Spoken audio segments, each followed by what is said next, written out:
Hi everyone, it's Amanda from The Determined Mom, and I just wanted to reach out and say hello and give you a little preview of episode number 9. It actually went live today, so I'm a little bit behind with my video, but I still wanted to share it with you. I am going over why I switched from Mailchimp to Mailerlite. I know that a lot of you probably know that Mailchimp recently updated their pricing, and in order for me to stay with Mailchimp, it would have been $299 per month because of how I was using Mailchimp.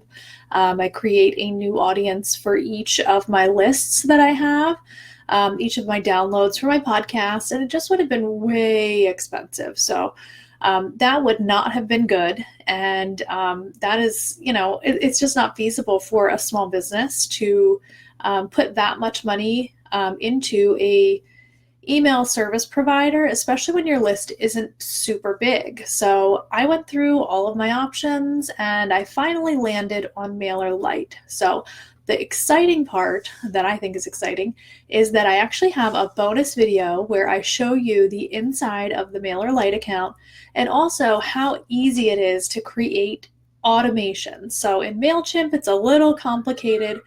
It definitely you have to go from one place, choose some things, go to another place, choose some things.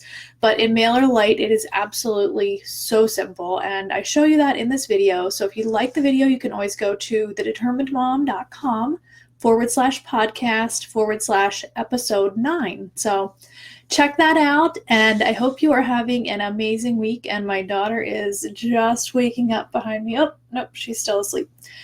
So this is how I work, by the way, and I hope that all of you moms also work with your babies around. That is why I do what I do and why I help moms. So looking forward to hearing your feedback on Mailerlite if you do decide to use it. And I am using it for, I probably have, I'd say about 6 lists in Mailerlite now since I recorded the video.